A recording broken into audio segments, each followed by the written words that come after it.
मैं प्रियंका और आप देख रहे हैं इंडिया अपनी खबर।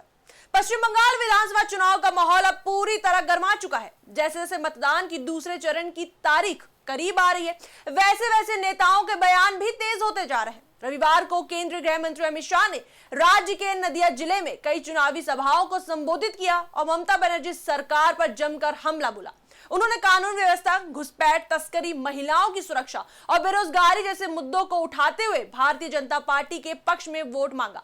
अमित शाह के भाषण ने बंगाल की राजनीति को और ज्यादा गर्म कर दिया है। नदिया जिले के तेहट्टा में आयोजित जनसभा को संबोधित करते हुए अमित शाह ने कहा कि अगर पश्चिम बंगाल में भाजपा की सरकार बनती है तो राज्य से गुंडा राज और सिंडिकेट राज को पूरी तरह खत्म कर दिया जाएगा। उन्होंने कहा कि जनता अब बदलाव चाहती है और राज्य में लंबे समय से चल रही राजनीति से परेशान हो चुकी है। इसके साथ ही शाह ने दावा किया कि बंगाल की जनता ने पहले चरण के मतदान में ही ममता सरकार को बड़ा संदेश दे दिया है।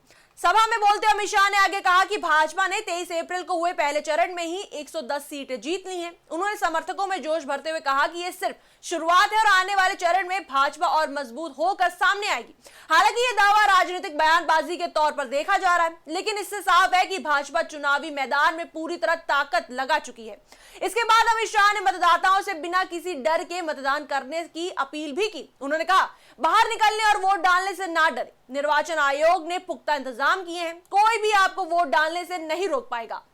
उनके इस बयान को सीधे तौर पर चुनावी हिंसा और डर के माहौल से जोड़कर देखा जा रहा है, जो बंगाल चुनावों में हमेशा बड़ा मुद्दा रहा है। भाजपा लगातार आरोप लगाती रही है कि राज्य में निष्पक्ष मतदान कराने में कठिनाई होती है। वहीं आपको बता दें, गृह मंत्री अमित शाह ने अपने भाषण में घुसपैठ का मुद्दा भी उठाया। उन्होंने कहा कि अगर भाजपा की सरकार सत्ता में आती है तो राज्य में घुसपैठियों की पहचान कर सख्त कार्रवाई की जाएगी। इसके बाद अमित शाह नदिया जिले के ही राणा घाट पहुंचे, जहां उन्होंने दूसरी सभा को संबोधित किया। यहां भी उन्होंने ममता बनर्जी सरकार पर तीखा हमला बोला और राज्य में मवेशी तस्करी का मुद्दा उठाया। उन्होंने आरोप लगाते हुए कहा कि मौजूदा सरकार के संरक्षण में तस्करी बढ़ी है। बंगाल में बीजेपी की सरकार बनने के बाद मवेशियों तस्करी रोकने के लिए विशेष दस्ता बनाएंगे।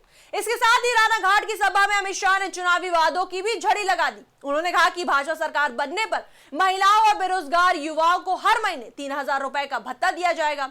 इसके बाद उन्होंने महिलाओं के लिए एक और बड़ा वादा करते हुए कहा कि भाजपा सरकार बनने पर राज्य की महिलाओं को सभी सरकारी परिवहन सेवाओं में मुफ्त यात्रा की सुविधा दी जाएगी। इससे पहले कई राज्यों में महिलाओं को मुफ्त बस यात्रा जैसी योजनाएं लागू की जा चुकी हैं और अब भाजपा बंगाल में भी इसी मॉडल को सामने रख रही है। वहीं आपको बता दें, अमित शाह ने अपने भाषण में यूसीसी का मुद्दा भी उठाया। उन्होंने कहा कि भाजपा सरकार बनने पर पश्चिम बंगाल में यूसीसी लागू किया जाएगा। इसके साथ ही उन्होंने कहा कि बहुविवाह प्रथा खत्म की जाएगी। उन्होंने आगे कहा कि 3 तलाक पर लगे प्रतिबंध को राज्य में सख्ती से लागू किया जाएगा। अमित शाह के इन बयानों से साफ है कि भाजपा चुनाव में विकास के साथ साथ वैचारिक और सामाजिक मुद्दों को भी जोर शोर से उठा रही है।